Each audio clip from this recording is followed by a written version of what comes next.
ભક્ત હતો. તેને શ્રીજી મહારાજે વર્તમાન ધરાવ્યા હતા. પછી તેણે દેહ મેલ્યો ત્યારે મહારાજ તેડવા પધાર્યા અને હીરાએ સૌને કહ્યું, જે મહારાજ મને તેડવા આવ્યા છે તેમનો ભેગો હું ધામમાં જાઉં છું. પણ પોતાના હોકરામાં બહુ વાસના હતી અને વિમાનમાં બેઠો.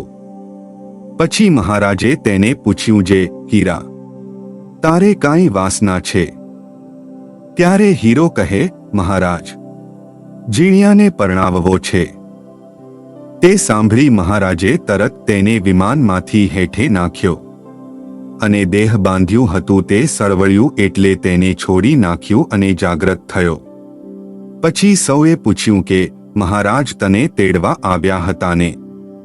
ત્યારે હીરા ભગતે કહ્યું, જે મારે જીણિયાને પરણાવવાની વાસના હતી તેથી મને મૂકીને ગયા. પછી તે છોકરો વાઢમાં ખડ નીંદવા ગયો હતો. ત્યાં તેને વીંછી કરડ્યો તેથી તે મરણ પામ્યો અને હીરો ભગત પછવાડે ઘણા વર્ષ જીવ્યો અને બહુ હેરાન થયો.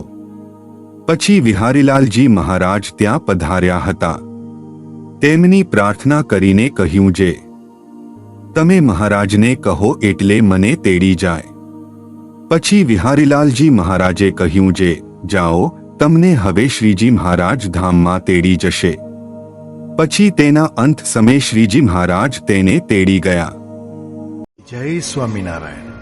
આ ચેનલનો મુખ્ય ઉદ્દેશ્ય ધર્મનો પ્રસાર કરવાનો છે તથા ભગવાન સ્વામિનારાયણની અલૌકિક લીલા અને સારા વિચારો લોકો સુધી પહોંચાડવાનો છે, જે જીવનમાં શાંતિ અને સુખ તરફ દોરી જાય છે.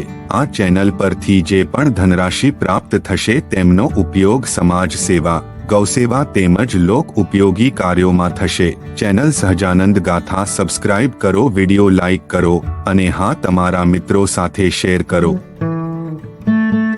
જય સ્વામિનારાયણ. આ ચેનલનો મુખ્ય ઉદ્દેશ્ય ધર્મનો પ્રસાર